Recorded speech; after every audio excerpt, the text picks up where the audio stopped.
Aujourd'hui, une vidéo coup de gueule par rapport au spectacle déplorable qu'ont donné certains députés en ne voulant pas serrer la main par politesse à un autre député hier à l'Assemblée nationale. Je vous laisse regarder ce cirque avec la petite musique qui va bien.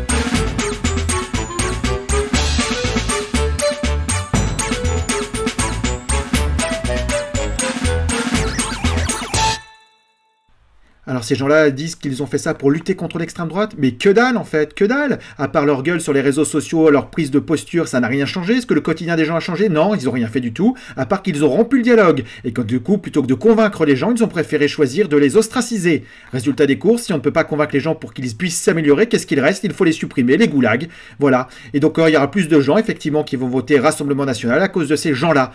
Et oui, parce que moi je n'aime pas les idées du Rassemblement National, mais je n'aime pas du tout les méthodes du nouveau Front Populaire et particulièrement de la France Insoumise et de tous ces députés qui ont été assez déplorables. Et bien évidemment, je n'aime ni les méthodes ni les idées de la Macronie. Est-ce qu'il est nécessaire de serrer la main pour être poli? Non, pas forcément. On peut être poli sans serrer la main, comme l'a démontré Alexis Corbière.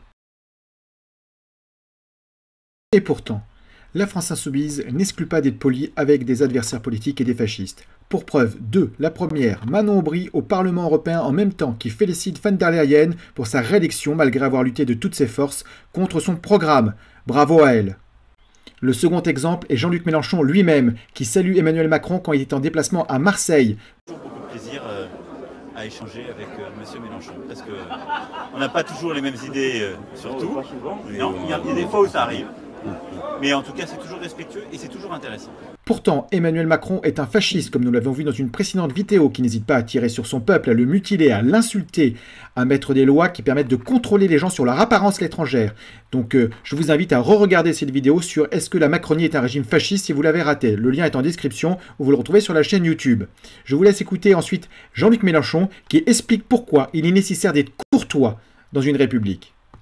Il passait, moi je passais dans l'autre sens. Et il s'est arrêté, j'ai trouvé ça courtois.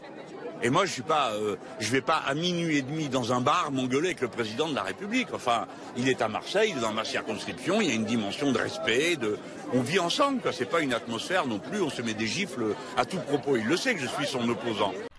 Et Jean-Luc Mélenchon résume très bien la situation. On peut être courtois avec un fasciste et c'est pas pour autant qu'on n'est pas son opposant et qu'on lutte de toutes ses forces contre ses idées. Je suis triste que le débat d'idées soit remplacé par des monologues et des postures. Ce n'est pas comme ça qu'on fait avancer la réflexion de tous les citoyens. Au contraire, cela les rebute de plus en plus de la politique et les écœure de ce comportement immature et puéril. Donc j'espère que nous aurons des débats de qualité pour que les gens soient convaincus, car si on n'arrive pas à les convaincre, la seule option qu'il reste, c'est de leur imposer ces idées. Et à ce moment-là, nous dérivons également dans un régime totalitaire, comme l'avait prophétisé Albert Camus.